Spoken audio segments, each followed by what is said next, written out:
Humanity has a history that stretches across thousands of years, millions of lives, containing a countless multitude of stories. And these stories are told in 1,000 languages, some spoken by the living, others spoken by the dead, and others spoken in long since forgotten garbage middens in the middle of places where millions still walk, unaware of their presence. And it is these stories which fuel me and many others in this world to find and share the stories of humanity in their most honest expression. And there is a name for the common field in which we all participate: anthropology.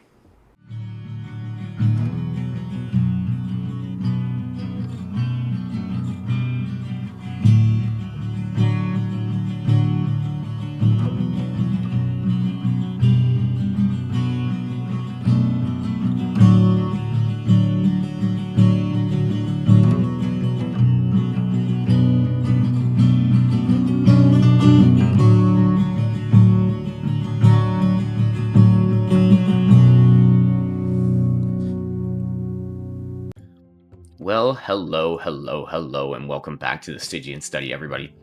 I trust that you all have been well. I myself have been getting suplexed by the capitalistic archdevil known as Spirit Halloween. Yeah, don't work there. So, during that time, I took a step back and decided to work on things regarding this channel. And it led me to think that there was more I wanted to be sharing on this channel, more what I wanted it to be. And I took time to reevaluate what the content was going to be and how I wanted to be more transparent with myself and my own interests. When I started this channel a few months ago, I didn't really consider what I was going to be doing, nor did I anticipate that so many friendly faces would appear here. And now that everyone is here, I want to reevaluate what I'm going to be sharing with you all. And sure, there are games like Fear and Hunger I love to discuss, and I will continue to discuss into the future. But I was never going to settle on just one topic or game. No, in truth, I jump from one interest to the other at far too rapid a rate. But as I have created more videos, I have realized there's one topic I want to cover more than anything. And that's what this video is about. You see, in real life, beyond just being a part-time minimum wage worker and YouTuber, I am an anthropologist, or at least anthropologist in training. And that subject has taken me to far-off corners of the globe to learn more about the brilliant people of this earth, and all the wonderful nuances that entails. And I find this subject supremely fascinating because it has to deal with all of human-based phenomena, and thus satiates my endless hunger for new experiences and subjects to sink my teeth into. And in my particular field of interest, I study cultures, and in that study, it changed how I interact with a lot of the media I choose to consume. So the goal of today is to talk about what anthropology is in its simplest terms, and discuss why I think it's important and how you have probably interacted with this subject more than you have thought. Also, quick disclaimer, while anthropology, yes, is my absolute joy and obsession in life, I also want to highlight, I only have a bachelor's in this field, so I am by no means like a total expert. And I may state things wrong. I might have gaps in my knowledge, or I might overlook a detail here or there. And I just want to preface that because of the fact that I love this subject, so I want to actually maintain my honesty and integrity when it comes to me speaking on it. I am not some expert in the field. I'm working on getting my master's right now, but I just want to let everyone know that. So, what is anthropology? Well, anthropology is the scientific study of humanity, traditionally with an emphasis on human culture. And if that sounds incredibly broad, that's because it is. We use a holistic methodology, meaning we pull from all available methods and sources in order to blend different sciences together in order to create an intersectional and honest picture of human existence to the best of our ability. And in doing so, we add to that broadness. And before we go further, I should emphasize that when I use the word culture, I am using the term that is defined by the behaviors of a collective group of humans over an extended period of time, which also includes traditions, art, language, and many other factors. And I want to preface that this entire defined term of culture is not 100% bulletproof, but this is how it is roughly defined. Now, in terms of how our data is collected, we could spend the better part of a year talking about that, but what is most important is that anthropologists conduct field research using what is called participant observation. Now, participant observation is exactly how it sounds. Pioneered by Bronislaw Malinowski in his time with the Trojan Islanders back in World War I, participant observation is the simple action of fully immersing oneself in another culture and simply observing and absorbing everything one can, even down to the most minute of details. Everything is important in human culture. Of course, as I said, there are far more concepts used in data collection, and once we diverge into the four main subfields of anthropology, it gets weird fucking quick. And I wanted to highlight participant observation as it is the only data collection method that is like semi-unique to our field, and it is one of the key things that we practice. And it still requires a decent degree of self-discipline and practice of cultural relativism. A note on the history of this subject. I won't be providing an entire history on this subject because it is incredibly long and mired with controversies that have created and upheld hateful systems and colonialism that fostered deep sentiments of racism that gave birth to historic crimes against humanity. Plus, I don't have enough time nor patience to cover the entire history of anthropology in just one video, as that history can and does fill up entire college courses. It's also important that when I discuss anthropology, I am talking about American anthropology that was pioneered by Franz Boas and his students. I make this distinction because American anthropology is steeped in cultural relativism, along with the fact that British anthropology is closer to what is American sociology. Yes, I know we're similar, but no, we're not the same thing. And that is, when learning about cultures, we take into proper context into account, and we don't pass ethnocentric judgments, and we maintain the four fields approach. Not to say that others do, it's just something that the American fields of anthropology really emphasize. Which brings me to one of the most important parts of this subject, which I have brought up twice now, the four fields of anthropology. Anthropology maintains four subdisciplines within the overreaching discipline of the entire subject. And these four subdisciplines are as follows: biological anthropology, which is the study of biological factors of humanity, not just our physiology, but how our bodies respond to our environments, how we've evolved as a species, or delving into the research of our biological cousins, studying other primates, such as primatology. Think of Dr. Jane Goodall, who is a primatologist, and by and large, an anthropologist. Or dipping into virology to analyze the conditions that would cause certain diseases to appear in certain areas, and how best to communicate methods on controlling the spread of said disease. This methodology is actually quite important, as sometimes the way we would control the spread of a disease here in the United States of America, or lack thereof, can be seen as offensive or going against centuries of cultural norms. So, a medical anthropologist in this realm would have to develop ways to properly communicate to a community how to control the spread of a disease. Examples of this would be the changes implemented in Sierra Leone, burial practices that contributed to the rapid spread of Ebola in 2014. For brief context, the people of Sierra Leone would wash the bodies of the deceased in order to prep them for funerary rites, but contact with any of the bodily fluids is what spread Ebola, thus their sacred practice became a vector for the transmission of a deadly disease. Similar to how Christians during the Black Plague would flagellate themselves in the streets in front of a mass of people, which eventually became super spreader events because, hey, flinging your blood on people isn't exactly the smartest idea when you're sick. Luckily, in Sierra Leone, changes were implemented to slow such events, but not without difficulty, as you can imagine. Trying to change a sacred practice does not come without challenges. This is where anthropologists became a boon to these efforts, as they helped create a way to properly communicate the importance of these changes and how to do so with the respect of the culture they were intervening in. As it is important to note, it is not an anthropologist's job to be a savior to different cultures. Such harmful practices are what created the colonial myth that white Europeans were saving the African people from themselves during the colonial era. And the role of what an anthropologist can and cannot do is a hot topic in the field. Needless to say, intervention is a case-to-case sort of event. The next subfield we're going to discuss is linguistic anthropology, not to be confused with a linguist. A linguistic anthropologist seeks to understand language within the context of a culture, and or how culture shapes language. So linguistic anthropologists see how language is used within a cultural context, and tracks that which people would call even informal language. Linguistic anthropologists will even challenge the very definition of what it means to be fluent in a language. A linguistic anthropologist would actually take a great deal of interest in how language is used in, say, gaming spaces. Think about it. If you play a game such as League of Legends, a seasoned player will utilize language in a completely different way than that of someone who is new to the game or doesn't play entirely. I mean, think of all the weird terminologies those players would use to describe events during the game. Linguistic anthropologists will also focus on modes of communication themselves and how they affect certain aspects of culture, such as in the book The Art of Connection by Dr. Mahoney, where he narrates the stories of artisans/traders of the Kenyan craft markets and how they adapted digital means of communication to integrate themselves into the global markets after they had lost a lot of the competition and/or access to roadside markets. Archaeology, the field that has to deal with the unearthing and study of material remains of human culture. And no, it's not dinosaur bones, that's paleontology, you'd be surprised how many times that gets mixed up, and it's not just skeletons or ancient cursed objects. Archaeologists largely deal with trash, since that's the most plentiful thing humans have left behind.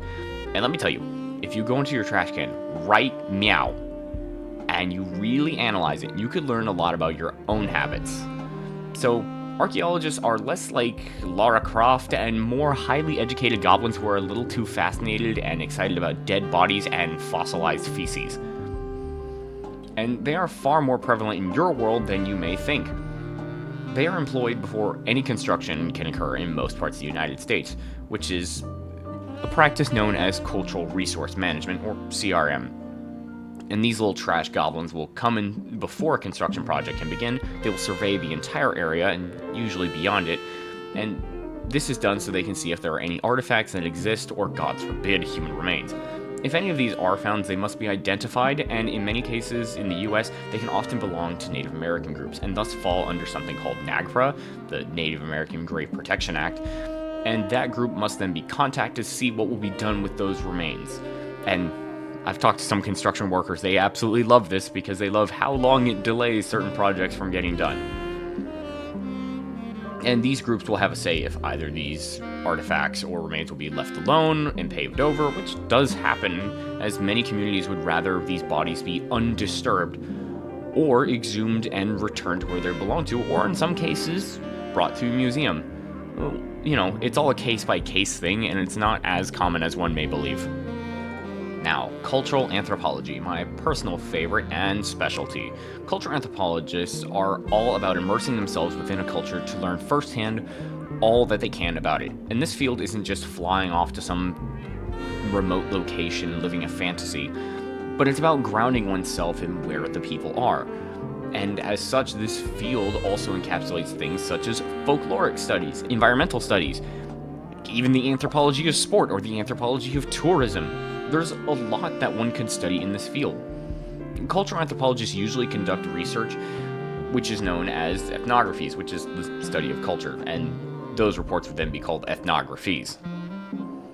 Now, to brag about myself a little bit, because I have a little bit of experience in this realm, I've conducted research that has involved unearthing the history of a collapsed department of the university I went to, wherein the team and I not only did archival research, but after that was completed, we reached out to many of the people who were still alive, and we conducted interviews, and we got their takes on it, and their time, and their experience within this department, and that helped us actually reconstruct a lot of that history, and helped us pinpoint a lot of what they had learned during their work. Needless to say, it was fascinating. Other projects I have worked on was a personal one where, while I was in a field school in Kenya, I was researching the mental health of fellow Gen Zers in Kenya, which led to all sorts of fascinating finds, but I won't discuss them here. And these are just small-scale projects I've been a part of when I was out there. These studies, these things that we tackle can get so much bigger and so much more complex, so much so that, like, proper ethnographies take, like, years to undergo, and years of just kind of digging yourself into a community and becoming really a part of it as best you can so that you can represent it as earnestly as you can. Okay, now that I've laid the groundwork of what anthropology roughly is, I want to discuss some of the ways that you have more than likely interacted with this field. Many people will assume that they haven't really touched anything where our gangly little claws haven't sunk into, but au contraire, we have a far more wide reach than you may ever think. You ever watch a little film series known as Star Wars? Yeah, George Lucas is actually an anthropologist and is a lifetime member of the AAA, that is the American Anthropological Association. I almost mess that name up every time. And his works have been inspired by his background in anthropology. And if you want to talk about how much this guy actually likes it, during the research of this video, I found out he made a documentary about Malinowski. Pretty much the godfather of our methodologies, problematic as he was. Just to go and show you how much he cares about this field. And actually, if you go and rewatch Star Wars, pay special attention to the backgrounds, the alien species, the cultures of individual planets. You can see George Lucas paid careful attention to make each aspect of these worlds feel alive, and that they had been lived in. And in my opinion, this is what makes Star Wars such a compelling universe. Not just the cool lightsabers and force powers and stuff, but the universe itself. Let's double down on that Lucasfilm part, because I want to look at Indiana Jones as well, because he's actually an archaeologist, although just not a very good one, because he's got ethical violations out the ass, such as, just casual murder, thievery, general ethnocentrism, also constantly missing classes he's supposed to be teaching. And yeah, I'll highlight the grave robbing part of all of this, which is ironically probably the most old school archaeological BS he conducts within those films.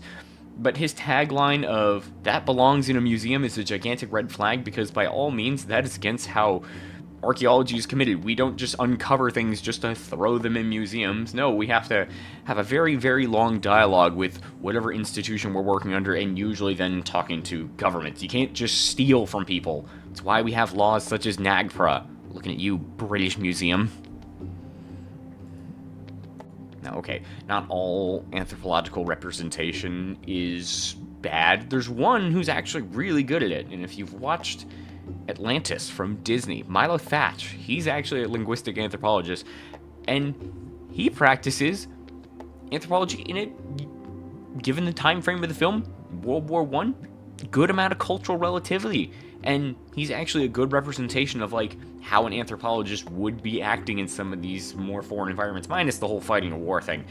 But kind of getting giddy and excited about learning from a culture, talking with the people, learning from them, trying to actually steep into it, that's really representative of more of what we do. So moving away from the film industry real quick, you've also likely interacted with some of the more problematic ideas of anthropology as well, such as the concept of civilized versus uncivilized people. And this stems from something called the 3 stages model, which states that civilizations move in the stage from savagery, which is now a dated term we don't use anymore, barbarism, to civilization. And these kinds of concepts were upheld by anthropologists such as Edward Burnett Tyler. And I want to talk about this concept because I hear it way too often when it comes to the discussion of cultures or people from other countries. Like, God forbid you bring up India on the internet, and then that term uncivilized and savage gets thrown around like it's going out of style, even though it's incredibly out of style.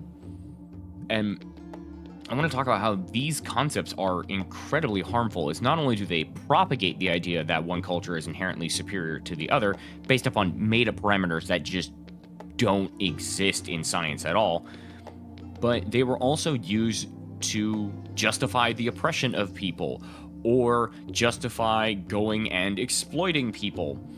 And I want to acknowledge that we do have these problematic ideas that people have interacted with, but we as anthropologists acknowledge how problematic they are and how our past is riddled with mistakes, and we're moving past that. And no anthropologist worth their salt would ever support concepts such as these. Of course, you've also probably interacted with the good ideas from anthropology as well, such as cultural relativism, which is the idea that all cultures are equal, and that when you go to analyze a culture, you have to look at it from the perspective of that culture as best one can. Because in the end, there is nothing that inherently makes one culture superior to the other. fun little way you've probably interacted with anthropology will only apply to maybe a handful of people here, but if you've ever been to Disney's Animal Kingdom in Florida, you physically interacted with the work of anthropologists. Because when in the design process of that park, the lead Imagineer on the project, Joe Road, consulted with anthropologists from around the world, and they helped to design the foundations of the park. Literally, when you are walking around the park, pay close attention to the structures, the details on the buildings, the little posters, the cracks on the ground, the materials used, the ways the facades are shaped. All of this was made hand in hand with anthropological research, not only just from America, but from literally around the world, so that the cultures that they were representing there is, if you don't know, Animal Kingdom has a Southeast Asian section, it has a mostly East African area, and back when they had even a Dinorama, a lot of attention and detail was taken into account when constructing these areas so that they felt authentic as they could possibly be. And that's just what anthropology is all about. So you might be asking, okay, well that's cool. I like hearing you yap, Mr. Internet Man, but why is this important? As I've said, humanity's stories can be found in pieces of trash. The tiniest of details reveal the infinite complexities of our species. And I am of the mind that these complexities matter. They're what give our species texture. They highlight the wonders that encapsulate our experience as humans. However, not only that, I believe it's important for other cultures to be represented as a whole. Culture isn't a monolith. It's not something that one human or group of humans can cultivate and direct. It's chaotic. It's not superior to one or another. It is ever-changing. And it holds within it a myriad of stories that may never be heard unless we decide to shine the spotlight on those stories. And in doing this, we may all hear the stories of those who share this tiny little rock we inhabit together, spreading awareness for these groups and highlighting their lifestyles that can allow us to ensure they have just as much say in this world as other, unquote, dominant cultures do. Because that's just fair. Because you know what, in truth, nothing is normal and nothing is standard, and there's no cosmic law saying that the way things are now is how they have to be, or that the way things used to be, or how the way things have to be. I mean, look at gender roles cross-culturally. The definition of what it means to be like a man or a woman drastically changes from place to place, even from person to person, or look at how body standards are shaped cross-culturally. By understanding other cultures, we can incorporate new ideas into our own worldviews, and that can create a more holistic view of humanity, one that does not condemn others for their different upbringings, and allows for true self-expression and a more fair world for all. Now, not only in the philosophical realms, there are mechanical aspects of culture we can learn from as well. For example, when I was in Kenya, not to say that this is a Kenyan exclusive thing, I became very aware of the fact that very little went to waste. If something was broken, it was fixed. Every item had a chance to be renewed and altered. And this business was so prevalent, you couldn't go past a street corner from a city to the rural areas without seeing a repairman servicing customers for their specialty items. And this went from shoes to motorcycles to machetes. They fixed everything down there. And it was really cool to see, because I believe this is something us Americans could learn from and should adopt. One of the major problems we face as a society is rampant consumerism and a bloat of items whose final resting place will be a goddamned landfill.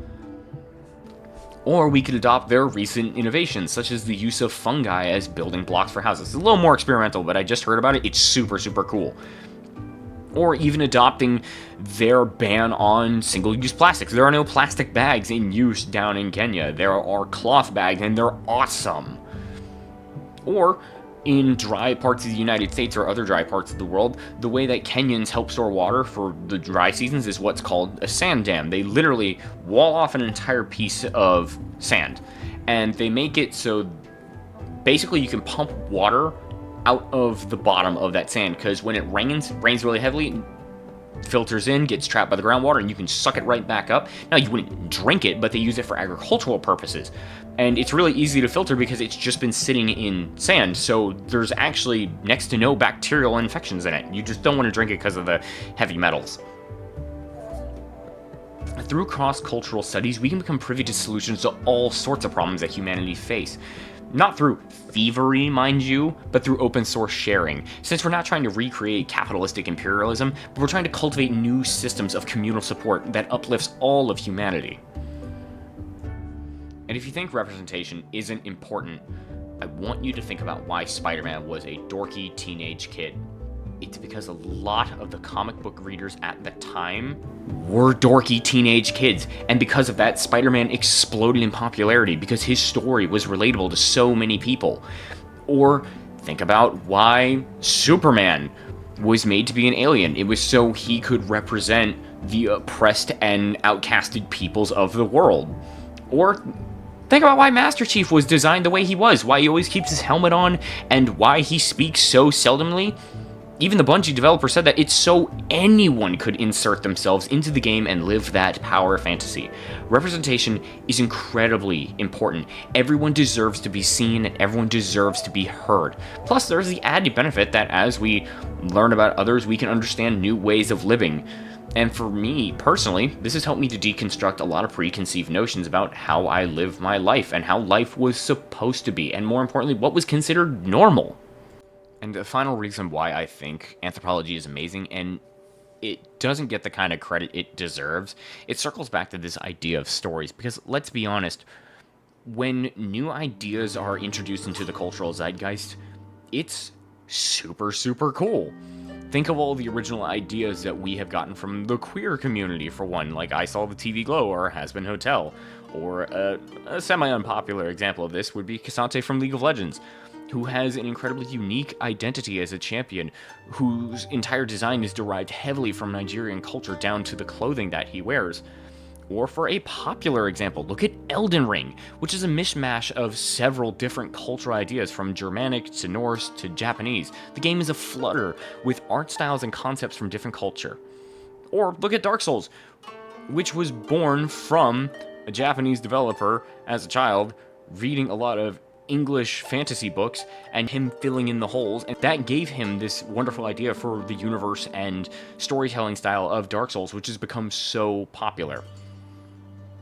Or in film, some of the best horror movies I have seen in recent memory have been from the East Asian film realm, which includes films like Incantation. Imprinting such a uniquely horrifying idea in my head, it made me want to vomit, and that is not easy to do. I am a huge horror junkie. And that idea could not have been executed had it not distinctively been Taiwanese and rooted in the mythology and fear of that culture. Or, something I've talked about a lot on this channel, Fear and Hunger. The cosmology of that game is supercharged with Finnish folklore and Lovecraft's literature that gives the game a distinctive style it holds. My point is, the new ideas that are born from either cross-cultural interactions or originate from places that are not from the traditional cultural norms that we carry. I'm speaking of the culturally conceived idea of the West. It carries a spark of human creativity that is a wonder to behold. Not to say that stories from the West aren't, but new ideas are very, very cool.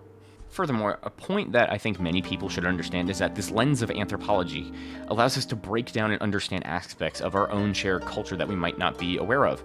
Take cultural events like the Super Bowl. On the outside, it's just a sporting event. But if you peel back the layers, you see it is quite possibly the most American event of the year. More food is consumed during the Super Bowl than Thanksgiving. There are billions of dollars in products and advertisements that are moved during this event. The military even shows up to make an impressive display. Politicians, celebrities, massive musical performances, tons of waste, excessive consumption out the ass. All of these reveal that this is no mere sporting event, but a ritual, a celebration of all that is the idealized American culture. And every part of that event is indeed a ritual to recreate that feeling. Nothing in this world is surface level, and through careful attention to detail of our own cultures, we can come to see that it is all one giant interconnected web. The subject is more than just some niche science. It is the study of our way of life. It is the analyzing and illustrating of all the threads of the fabric of human civilization, and showing how each one of these threads connects to the other and create a breathtaking and oftentimes horrifying image. It's why I've come to love this science. It has given me purpose, drive, and I believe it can illuminate a way into a brighter tomorrow. If you have made it this far in the video, congrats! You've made it to the end of the video! And thank you so much for watching it. I do very much hope you have enjoyed watching it, since this is really my passion, and I've wanted to talk about it for a long time, but didn't know how to approach it, so I just kind of said, fuck it, let's do it. And I plan on making more videos around this subject, but centered around video games and cultural influences around them, or breaking down the cultures of in-universe worlds, like, say, Cyberpunk. There's a lot of cool culture in Night City that varies from borough to borough that I want to sink my teeth into. So, if that sounds interesting to you, leave a comment, drop a like, or make sure to subscribe, and there shall be more content like this headed your way. But before I go, I am also streaming every week here on YouTube and on Twitch at the same time, so check those out as well. My other socials are in the description. Feel free to click and follow, mainly on Blue Sky. Might go on Twitter depending on how much of a demand there is for that, but I don't plan on it. But anyway, I hope you have a good day, good afternoon, or good evening, wherever you're at in the world. And thank you so much for stopping by the Stygian Study. Doodles!